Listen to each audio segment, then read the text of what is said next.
Hello everyone and welcome to instant biology by doctor Neelabh. आज जिस topic पे हम बात करने वाले हैं वो है रेस्ट्रिक्शन एंजाइम्स में रेस्ट्रिक्शन एंडोन्यूक्लिएज। आपको याद होगा हमने इससे पहले रेस्ट्रिक्शन एंडोन्यूक्लिएज पे एक वीडियो ऑलरेडी बना रखा है। वो जनरल इंट्रोडक्शन था रेस्ट्रिक्शन एंडोन्यूक्लिएज के बारे में। अब हम जैसे जैसे आगे बढ़ रहे हैं उसमें ये पहला वीडियो है जिसमें हम रेस्ट्रिक्शन एंडोन्यूक्लिएज का टाइप 1 डिस्कस करेंगे। Type 1 restriction endonuclease. आपको पता है तीन तरीके के रेस्ट्रिक्शन एंडोन्यूक्लिएजेस हैं, जिसमें हम ये पहला वाला डिस्कस करने जा रहे हैं। इसके सेलिएंट फीचर्स को डिस्कस करेंगे और ये किस तरीके से मैकेनिज्म शो करता है उसके बारे में भी बात करेंगे। तो चलिए शुरू करते हैं बिना देर किए हुए। टाइप 1 रेस्ट्रिक्शन एंडोन्यूक्लिएज, तो ये इसका नाम फर्स्ट क्यों पड़ा? क्योंकि ये सबसे पहले ये जो रेस्ट्रिक्शन एंडोन्यूक्लिएजेस जो आइसोलेट हो रहे थे, जो अलग अलग, तो उनको कैटेगराइज जब किया गया तो ये पहले ग्रुप थे जिनको कैटेगराइज किया गया। इसी वजह से इनको लिखा जाता है first to be isolated and characterize, therefore it is called as type 1 restriction endonuclease. इसी वजह से इसको कहते हैं। अब आइए बात करते हैं नेक्स्ट पॉइंट पे। ये मल्टी सब यूनिट एंजाइम कॉम्प्लेक्स है। क्या मतलब हो गया? इसके पास कई सारे सब यूनिट्स पाए जाएंगे, मल्टी सब यूनिट एंजाइम कॉम्प्लेक्स है। ठीक, इसका साइज़ देखिए अच्छा खासा बड़ा प्रोटीन है। 300 से 400 किलो डाल्टन इसका साइज़ है। ठीक है, अब बात करते हैं इसके जो अलग अलग कंपोनेंट्स हैं या अलग अलग सब यूनिट्स की बात कर रहा हूँ। तो इसके पास कौन कौन से सब यूनिट्स हैं ज़रा देखते हैं। स्पेसिफिसिटी और रिकग्निशन के लिए देखिए ये क्योंकि एंडोन्यूक्लिएज है इसीलिए इसको स्पेसिफिकेशन शो करना है। और दूसरी चीज़ क्या है? रिकग्नाइज़ करना है। किसको रिकग्नाइज़ करना है? रेस्ट्रिक्शन साइट को रिकग्नाइज़ करना है। रेस्ट्रिक्शन साइट क्या होगी? रेस्ट्रिक्शन साइट वही साइट है जहाँ पे क्या होना है, जहाँ पे आकर के आपका रेस्ट्रिक्शन एंडोन्यूक्लिएज उस साइट को ढूंढेगा, उस साइट को स्क्रीन करेगा, पूरे डीएनए सीक्वेंसेस में से उस साइट को ढूंढेगा, उसको स्क्रीन करेगा और उसके बाद क्या करेगा, उसके ऊपर जो भी मॉडिफिकेशन या उसको न्यूक्लियस की तरीके से एक्टिविटी शो करनी है, उसको कट करना है, वो कर सकता है। अभी इसके बारे में डिटेल में पूरी बात करेंगे किस तरीके से क्या होता है। तो ये हो गया। अच्छा, स्पेसिफिसिटी और रिकग्निशन के लिए इसको हम जो सब यूनिट रिस्पॉन्सिबल है उसको एस बोल रहे हैं। और ये किससे कोड हो रहा है? HSDS नाम के एक जीन से कोड होता है। ठीक, तो जो सब यूनिट रिस्पॉन्सिबल है उसका नाम S बोल रहे हैं और जो जीन से कोड हो रहा है वो HSDS है। फिर आइए बात करते हैं मॉडिफिकेशन की। मॉडिफिकेशन को M सब यूनिट बोल रहे हैं। मॉडिफिकेशन करने वाला जो सब यूनिट है वो M है और इसको कोड करने वाले जीन का नाम HSDM। नेक्स्ट, रेस्ट्रिक्शन जो सब यूनिट जो रेस्ट्रिक्शन एक्टिविटी शो करेगा, यानी कि जो न्यूक्लियस एक्टिविटी शो करेगा, जो इस डीएनए के स्ट्रैंड को तोड़ेगा, उसको हम सब यूनिट को R से रिप्रेजेंट कर रहे हैं। और जो जीन रिस्पॉन्सिबल है इसको कोड करने के लिए that would be called as HSDR इसको बोलते हैं।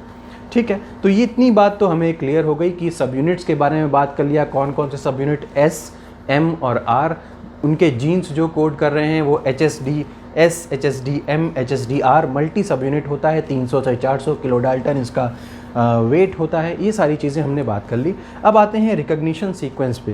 भाई किसी चीज़ को अगर आपको मॉडिफाई करना है या किसी चीज़ को तोड़ना है तो आपको पता होना चाहिए कि किस साइट पे तोड़ना है या किस साइट पे काटना है या किस साइट पे मॉडिफाई करना है। तो साइट का अंदाज़ा हमें पता होना ज़रूरी है कि ये साइट है कहाँ पूरे डीएनए में। तो इसी को मैं क्या कह रहा हूँ, रिकग्निशन सीक्वेंस बोल रहा हूँ। जिस रीजन को रिकॉग्नाइज करेगा आपका जो टाइप 1 रेस्ट्रिक्शन एंडोन्यूक्लियस है, जिस रीजन को रिकॉग्नाइज करेगा उसी रीजन को what we are calling it as recognition sequence. ठीक, अब ये जो है ये 8 से 16 बेस पेयर लंबा होता है। रिकग्निशन सीक्वेंस इसका काफ़ी लंबा है, 8 to 16 बेस पेयर लंबा होगा। ये एसिमेट्रिक एंड बाईपार्टाइट होता है। समझने की कोशिश करेंगे, ये इंपॉर्टेंट है। एसिमेट्रिकल मतलब जो सिमेट्रिकल नहीं है।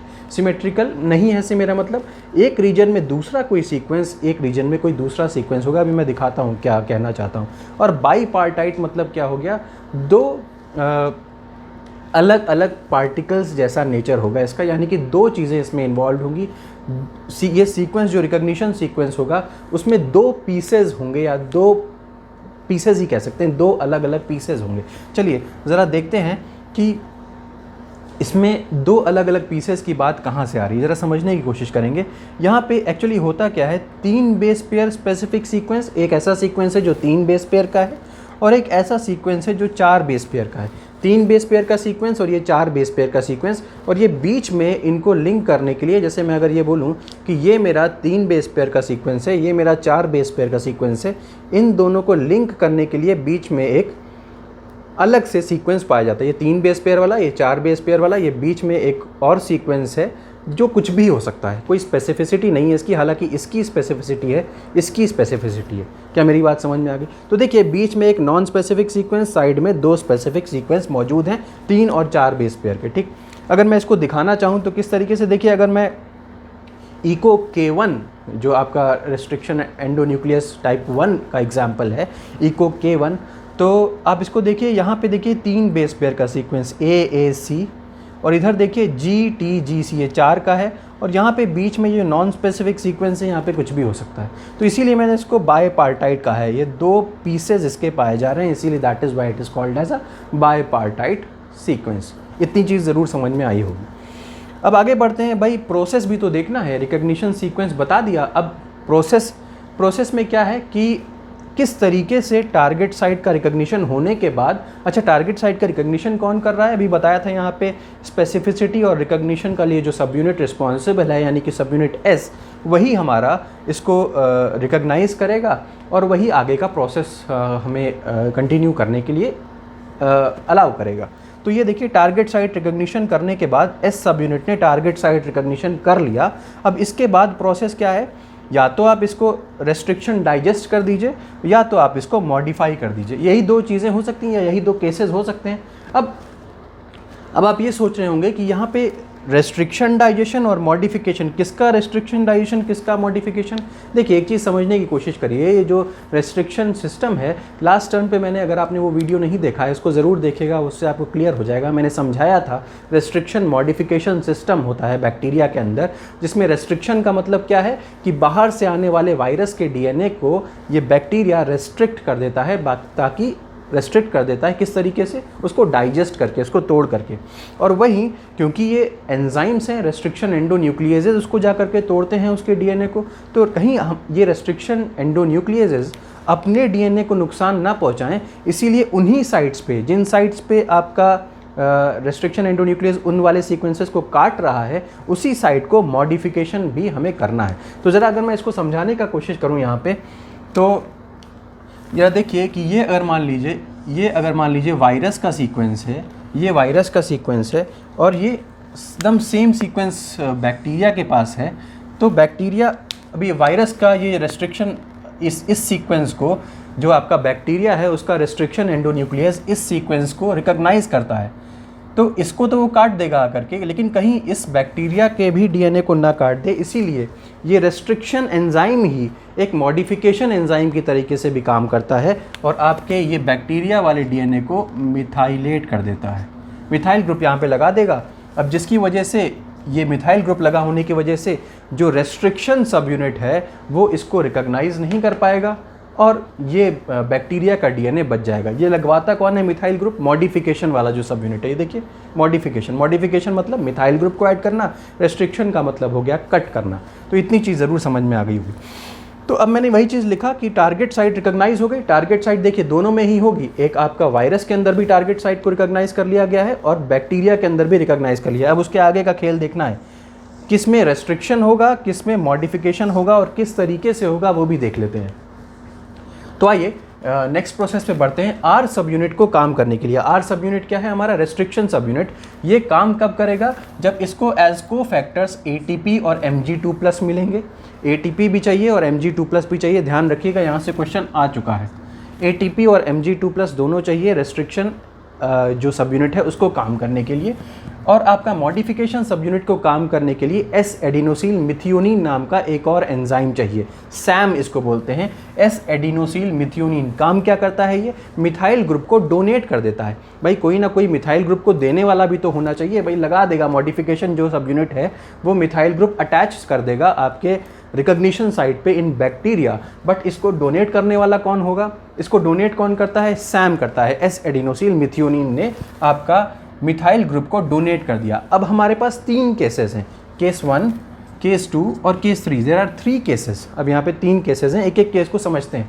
अब मान लीजिए जो हमारा एंजाइम है ये पूरा, ये कंप्लीटली मिथाइलेटेड साइट पे आया, मतलब किसी ऐसी साइट पे आ गया, ये मैं इन जनरल बात कर रहा हूँ, इसको अभी बैक्टीरिया और वायरस से जोड़ करके मत देखिएगा, बस मैं सिर्फ इतना कह रहा हूँ। मान लीजिए एंजाइम जो है वो कंप्लीटली मिथाइलेटेड साइट पे आया।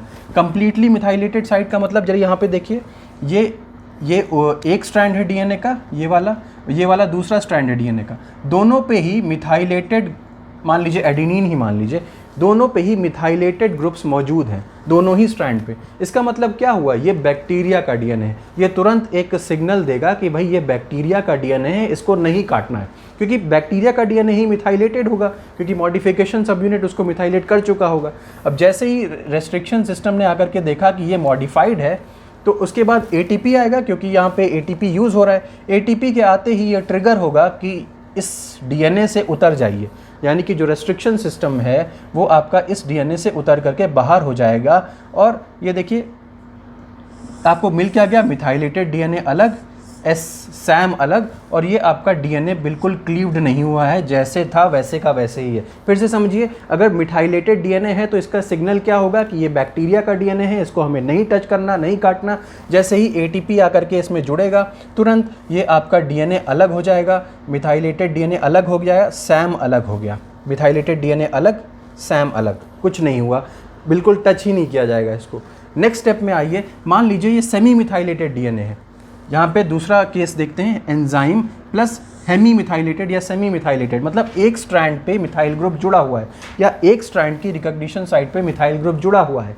तो इससे क्या सिग्नल जाएगा कि भाई हो ना हो ये जो डीएनए है ये बैक्टीरिया का है, लेकिन अभी दूसरे स्ट्रैंड पे मिथाइल ग्रुप नहीं एडेड है।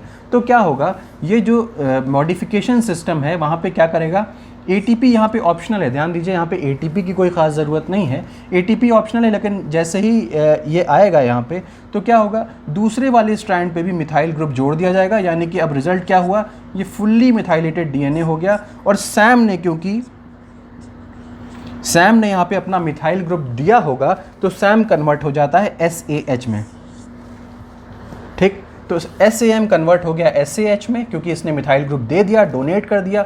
डीएनए जो है फुल्ली मिथाइलेटेड हो गया हेमी मिथाइलेटेड से। तीसरा केस अगर देखते हैं, एंजाइम जो है वो अनमिथाइलेटेड साइट पे जा करके जुड़ा। अब अनमिथाइलेटेड क्या होगा, आपको पता है अनमिथाइलेटेड वायरस ही हो सकता है, बैक्टीरिया अनमिथाइलेटेड नहीं होगा, या तो वो दोनों स्ट्रैंड मिथाइलेटेड होंगे या सिंगल स्ट्रैंड मिथाइलेटेड होगा। तो अब जैसे ही यहाँ अनमिथाइलेटेड स्ट्रैंड से जाकर के जुड़ा, अब एटीपी यहाँ पे आएगा और एंडोन्यूक्लियस एक्टिविटी हो जाएगी। एंडोन्यूक्लियस एक्टिविटी मतलब स्ट्रैंड जो है वो टूट जाएगा, ठीक है, क्योंकि भाई टूटना भी चाहिए। देखिए यहाँ पे अनमिथाइलेटेड था, यहाँ पे कुछ भी नहीं जुड़ा हुआ है, देखिए यहाँ पे मैंने डॉट्स लगा रखे थे, यहाँ पे कुछ भी नहीं लगाया है। जैसे ही एटीपी यहाँ पे आया तुरंत, और सैम भी यहाँ पे कोई काम नहीं करेगा, सैम भी निकल के बाहर हो जाएगा, क्योंकि हम इसको मिथाइलेट तो करना नहीं है। एटीपी यहाँ पे आएगा और इसको 2 भाग में तोड़ दिया गया, क्लीवेज ऑफ डीएनए। तो ये डीएनए जो है वो क्लीव हो जाएगा, क्योंकि ये वायरस का डीएनए है, ठीक। तो यहाँ पे एक चीज़ बहुत इंपॉर्टेंट है जो एग्ज़ाम में पूछी भी जाती है, जो क्लीवेज होती है वो 1000 बेस पेयर लगभग आगे होती है from 5 prime end of recognition site. अगर मान लीजिए ये जगह जो है वो 5 प्राइम एंड है, इससे 1000 बेस पेयर आगे की तरफ जा कर के कटिंग होती है। यहाँ पे ये चीज़ ध्यान रखनी है। एक चीज़ और दिखाता हूँ मैं आपको कि किस तरीके से रिकॉग्निशन साइट वाला कॉन्सेप्ट होता है। देखिए रिकॉग्निशन साइट को रिकॉग्नाइज़ किसने किया, देखिए HSDS यानी कि S सब यूनिट ने रिकॉग्नाइज़ किया, S सब यूनिट ने रिकॉग्नाइज़ किया। उसके बाद HSDM ये जो आपका मिथाइलेशन के लिए या मॉडिफिकेशन के लिए सब यूनिट है वो भी यहाँ से जुड़ा हुआ है।